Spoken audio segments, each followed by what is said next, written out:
let's go back in time for a bit. Sonic Forces, after being hyped for so long, was finally released to the public, and it was panned. You'd think they would have made a good game instead. So obviously Sonic is not in a very good place, so what are they supposed to do? Reinvent the formula! Again! For like the third time. However, Sega this time couldn't do what they normally do when it comes to the Sonic franchise. This time, they actually have to try. It was clear to them that they couldn't make a boost formula game like Sonic Unleashed and Sonic Generations. So they had to come up with something new. Something exciting. Something to finally bring the Sonic franchise to where it's at, on the levels of Super Mario himself. And consider Mario's last 3D outing with Super Mario Odyssey, that's some big shoes to fill. But Sega was determined to put the Blue Blur back on track. So much so that they actually released pre-demo footage of the game. Of course, we all thought that this was going to be the final product and it'd just be another rushed slop. That is, until it finally released to mixed acclaimed. What kind of mix, you might be wondering? A mix of happiness! And it turns out that this is actually a pretty decent game. So I decided to check it out. There were struggles, there were tears, there were Sonic Frontiers. Is that technically right? Today, I want to see if Sonic Frontiers really is the video game that Sonic fans have been asking for, and if it's just a great game in general. So, without further ado, I'm Mr. Galaxy Cat, and today we're reviewing Sonic Frontiers. Members of Team Shadow, video game enthusiasts both old and new alike who want to see if this game is worthy of collection or not. Let's get started.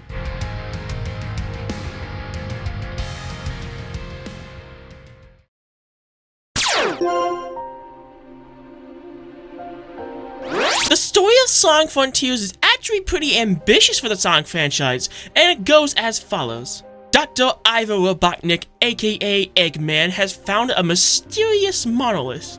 Obviously, he wants to utilize it for the Eggman Empire, so he implements his new AI system, but unfortunately, as it summons a bunch of soldiers, it sucks him into cyberspace, where he'll be trapped for the remainder of the game.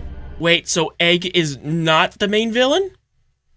Okay, I'll take it. Cut to Sonic and his friends as they fly over to the mysterious Starfall Islands, where the Chaos Emeralds have mysteriously went over. As they're about to land, they get sucked into cyberspace himself, but Sonic, being the Blue Blur, escapes with ease. As soon as Sonic awakes, a mysterious voice tells him that for some reason, he is the key. So he must go around and search for these Titans.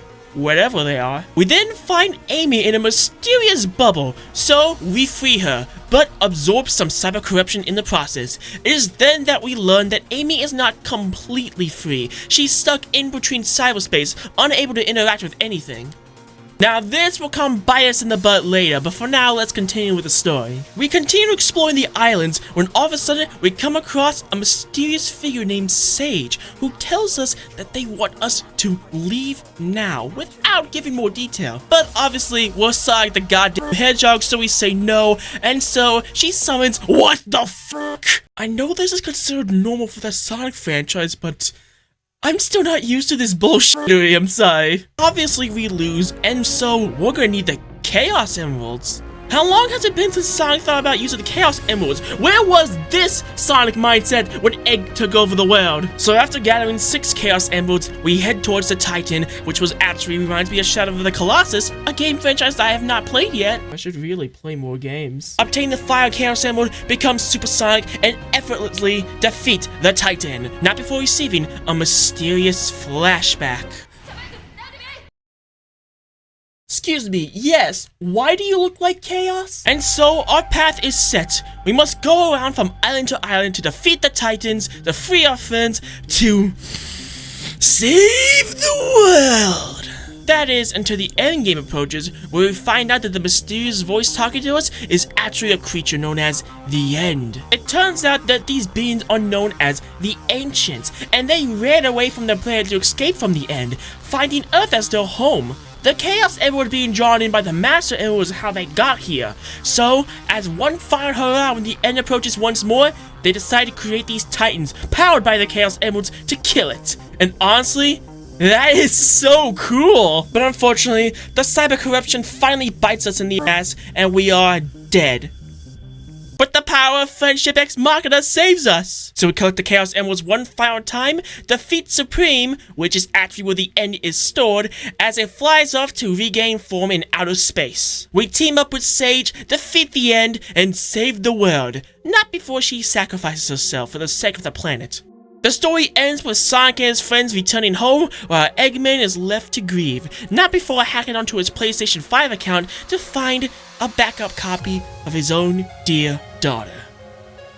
So overall, while the story got a bit formulaic, it was still pretty fun! What I liked the most about the story, that it takes previous Sonic media, like Sonic Adventure or even the very first Sonic game with the Chaos Emeralds, and expands upon them. We finally know where chaos comes from. We finally know where the Chaos Emeralds come from. Like, holy shit, I did not expect them to come from space. I thought there was something natural on the planet, but no. Alien Chaos Emeralds! And on top of that, the Ancients are so damn interesting! Learning about their lore and their history and how they came to this planet was such a fun treat to me. And yet we don't ever see them again.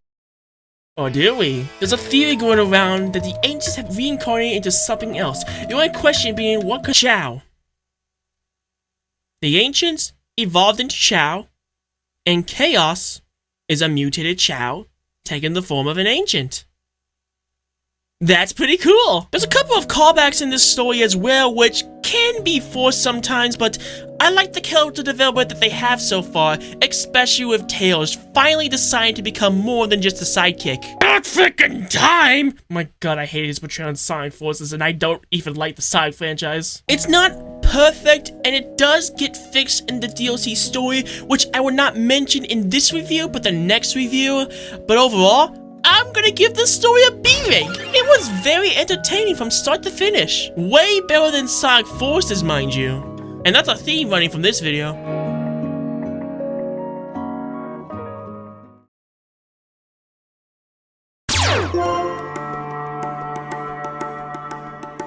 Graphics up next, and can I have a talk? I really don't understand the Sonic franchise, like, at all. Like, look at Sonic 1. Do you feel like Sonic belongs here? I know I do. Alright? Cool. Sonic Frontiers. I feel like I'm using a mod. I'm sorry, but Sonic feels very out of place. Like, he doesn't belong here at all. That's not dismissing the game by a long shot. It's still a very pretty game in some locations, and you know that's a lie. Okay, yes, I know I'm playing the Nintendo Switch version, which is not really graphically powerful enough to render a bunch of stuff, but even comparing the PS4 and PS5 versions, it just doesn't feel right. Now, this is not an ugly game, not by a long shot. Lord knows it's not Sword and Shield. But I just can't find myself vibing to the environments. Is something wrong with me? Is something wrong with me? Maybe something is wrong with me and I just don't know. I have been insane for all my life, so it could just be me. But I feel like that I'm about to walk up and see a Final Fantasy character. Ironically enough, it also has the Pokemon issue. And you must be wondering, what do I mean about that? Well, you see, in the daytime the game looks fine, a lot better than modern day Pokemon. I wouldn't say god-awful, I'd say it just looks fine, but in the nighttime, oh lord, it looks absolutely beautiful. Why does Sonic have to deal with this as well? As you can tell, I am very conflicted on the ranking for the graphics, because on one hand, it's pretty good for a Sonic game, but on the other hand, it just doesn't feel right. Do you look at these mini bosses or these random enemies and just say, oh, that comes from the Sonic franchise? Because I feel like this goes into Xenoblade territory. But I have to be fair. I really have to be fair. Because again, this is not a bad game by any means necessary. It's just, I don't know. Mario Odyssey did it better? If you don't believe me, take a look at this. This is a Luncheon Kingdom, and it looks like Mario's meant to fit in, right? Well, how about a more realistic city? New Donk City. Mario stands out, right? Actually, no. He stands out when it comes to the NPCs, but the environment itself feels like Mario belongs here. And I really wish that Sonic did the same thing. What I'm trying to say here is that Sonic and his friends stands out like a sore thumb, while everything else feels like that it was meant to be there. I have a little game theory, if you will. I think that they were developing a new IP and realized that they just couldn't really get it right, so they decided to slap Sonic in there instead, and that's how we got Sonic Frontiers, because all of it just doesn't really fit well with me. With that being said, the graphics are gonna get, yeah, I'm just gonna give them a C rank, only because Sonic just stands out in a very bad way. Not in a Spider-Verse way, in a very bad way.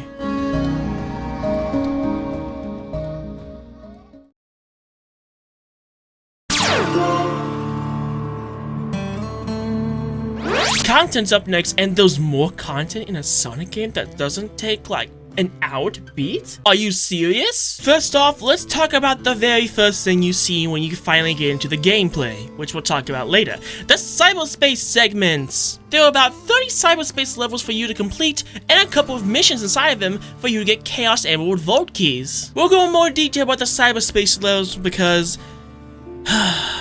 if you know, you know. But once you get out of there, you have 5 open zones to go through. Technically 4 because one of them is story related, but 5 open zones for you to go around and just do shit. Can you tell I'm a professional? There's so much you can do here, from fighting mini bosses to collecting collectibles to doing some mini challenges or even finding the Titans and even going to cyberspace levels. And I'm gonna be honest with you, the gameplay could be kind of weird, which again, we'll get into in the gameplay segment. But for those of you who are worried that the content is just gonna be on one big island, everything else gets smaller and smaller and smaller, don't worry. It took me a few hours to actually complete all of the islands, and that's after I beat the main game. You also have some costumes, some of them released in the form of free updates, and this can affect Sonic, his friends, or even the Coco. My personal favorite is the Monster Hunter franchise skins. I haven't played Monster Hunter myself, but it looks so damn fun, and the costumes absolutely reflect that. I even used both versions of the skin to visually show Sonic's cyber corruption, which is something that I wish they had as an unlockable costume. Hey man, all I'm saying is if Spider-Man can do it, so can Sonic. There were a ton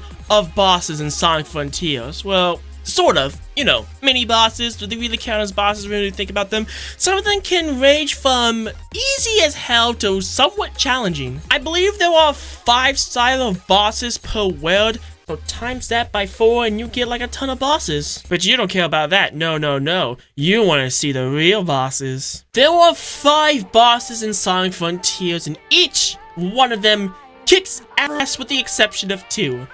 Giganto, Wyvern, the Knight Supreme, and the End. We'll talk about that in the gameplay section, I promise. And if you think we're done, surprisingly we're not! Big the Cat makes his grand return, and you can fish for fish!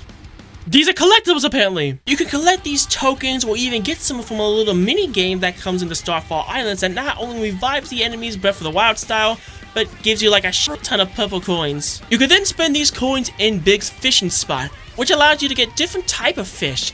And what do the fish give you? They give you tokens for you to buy stuff inside Big's shop, which can range from stuff like upgrades, to Coco, to even memory logs made by Dr. Ivo Robotnik Egg himself. Yes, I said upgrade, because we're not done yet. By defeating some enemies and even making some loops, you can collect these blue nutsacks and the fruit of the Tree of Might to upgrade Sonic to become more powerful in attack and defense. And on top of that, if you can collect the Coco, you can upgrade Sonic's speed and ring capability. Not to mention that if you collect some Dorito chips, you can upgrade Sonic's skill tree. Yes, there's a skill tree, because of course Sonic needed to have a skill tree. Not gonna lie, these skills are pretty fun to use, but those all kind of useless when it comes to the fact that there's an upgrade that allows them to automatically happen, which the only drawback is being less damage, but considering how strong you'll be, Is that really a difference? No, it's not. At the start of the game, you're gonna feel like this is gonna be a frustrating ride. But near the end of the game, when you fully upgrade Sonic's skill tree, you'll become a monster at killing enemies. And that's it. Not bad, Sonic, not bad. Pretty sizable content. You'll be entertained for hours at a time. Which is why I'm gonna give the content an A rank. Yeah, an A rank. I say this fair considering the slot that we got in Sonic Forces because that's the previous Sonic game that I'm comparing it to. Yes, it's gonna happen. Sonic Forces review coming soon. If you look at this at a casual's perspective and you don't want to 100% the game, you'll still get a decent amount of content to unlock some stuff. However, if you try to go for that 100% completion, you'll be here for hours at a time. Whether that be a good thing or a bad thing, depends on you.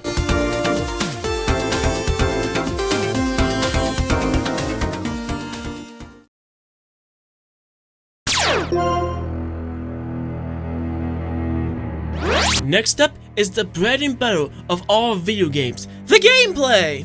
Oh boy, it's time. Okay, so here's how the gameplay formula goes. Okay? Alright.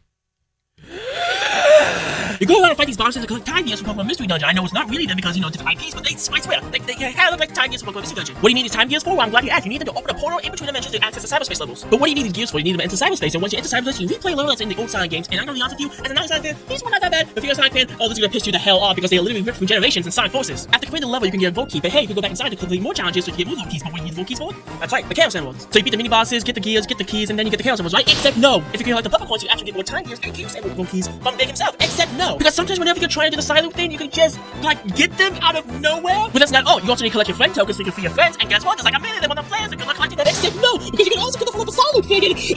I'm ready to go now. Yes, the psych ward awaits. The gameplay loop feels like a hot mess. It's still functional, but at least the controls are not. Yeah, the controls will be fighting with you the entire time. Why do I like this game again? When I first played the cyberspace level, my impressions of the controls were not good at all. But after playing the game a little bit more, the cyberspace levels do not do the controls justice because in the overworld, they actually work in the overworld levels. In the open zone, you can do so much fun things. You can run around, you can jump. If there's an area that you want to go to, as long as you have enough determination, you can just go there. It's honestly quite fun running around, getting the collectibles, finding the bosses, and the only thing that's worse about this game, aside from the final boss, has to be the cyberspace levels, because to be honest with you, I don't think I need them. I don't think we need them, especially with Big Fish Invader around the corner. That being said, fuck this map system. To complete the map, you have to do these little challenge things. And I went through the first island half of the time, not knowing how to unlock these maps. And yes, I skipped the tutorial because, quite frankly, you don't need them. But that being said, why is this the way we unlock the maps? Now granted, the challenges are easy as hell to do. I just feel like it's a time consumer. I want to know where I'm at. I want to walk around a location and have that be automatically recorded like a map should. This isn't like Hollow Knight where you could just walk around, not have your map filled out, but you sit down on a little bench and then you draw where you are and ooh, look at that, the map's been filled out. No, no, no, no, no. They tried doing that, but add a little micro game inside. I didn't know I was playing WarioWare. Oh yeah, there's also this shoot 'em up game. The final boss is stupid. It's literally just a shoot 'em up game, a different genre, because why? Just why? I mean, it's challenging and somewhat fun, but it just doesn't fit the vibe of Sonic.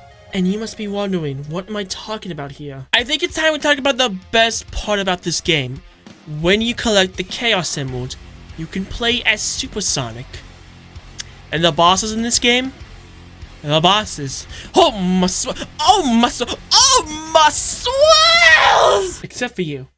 Fuck you, Ivan. These bosses are the absolute highlight of the game. From the music, to the mechanics, to the supersonic fights. This This is how I thought the supersonic fights were going to be in final bosses. These bosses are the highlight of Sonic Frontiers.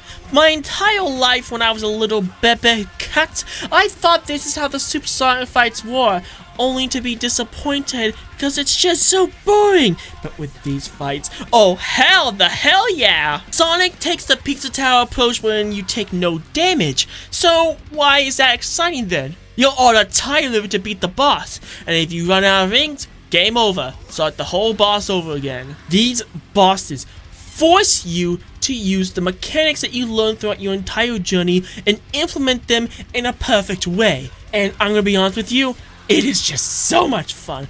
Every time I got to the bosses, I was absolutely tweaking out. My personal favorite when it comes to these bosses has to be Giganto and Knight.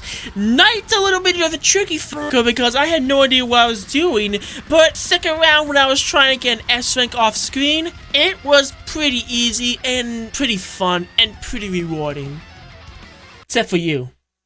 Fuck you, Wyvern. I'm gonna give the gameplay a B rank. The only thing that really holds it back has to be the controls and that god-awful final boss. But other than that, hell yeah, fun game.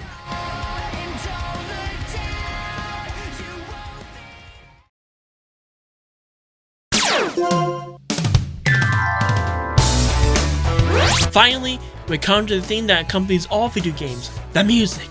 The bops.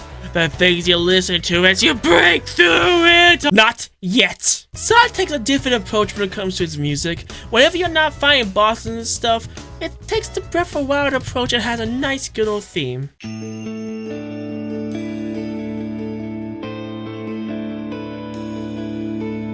And then boom, there's a mini boss.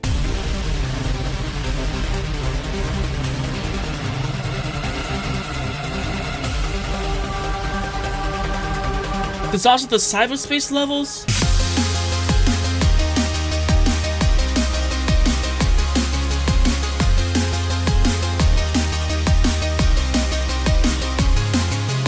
Which all kind of sounds the same to me.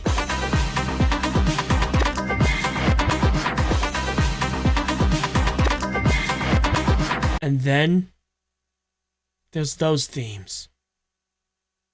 Boss themes. And I'm talking about actual boss themes. In fact, usually this is the part of the video where I show off my absolute favorite music, but it'd be doing a disservice just showing off one of the boss themes, so I'll show you them in my order of least favorite to most favorite.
Yes, this is the best theme in the game. Worst boss in the game as well. Fuck you, Wyvern. I'm gonna give the music an A rank. The only reason why it's not a perfect S rank is because it's not the usual Sonic jams that Sega fans usually go for. But I gotta say, it's a nice return to form to have epic rock bands play boss themes once again. Something I believe we haven't seen since the adventure games.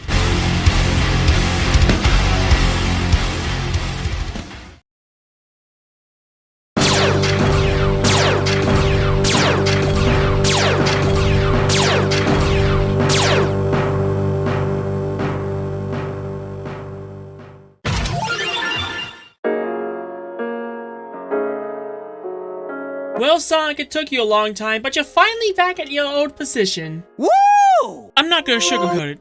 This game has its issues, and it can be frustrating sometimes.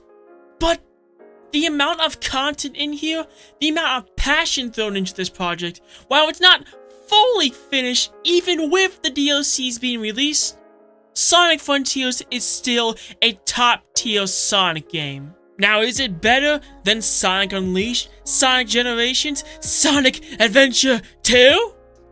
I don't know, I never played those games before. But no matter how you look at it, from a storytelling perspective, from a gameplay perspective, Sonic finally did what Mario's been doing for years. Make a good game. But is it on the same vein as Super Mario Odyssey? No. Listen, I know we can all agree that this game is a good Sonic game, but it's just not the Super Mario Odyssey of the Sonic franchise. It's more of a Super Mario 3D world of the Sonic franchise. Something I have no idea why it's considered the worst Mario game of all time. It's so good, guys! But that's what I'm trying to say about Sonic Frontiers. It's good. It's not perfect, but it gets the job done. And sometimes, that's what you need to come back from the lowest of low. Here's hoping that the new open zone era of Sonic brings us forward to new frontiers. Sayonara, Boost era Sonic. We'll miss you.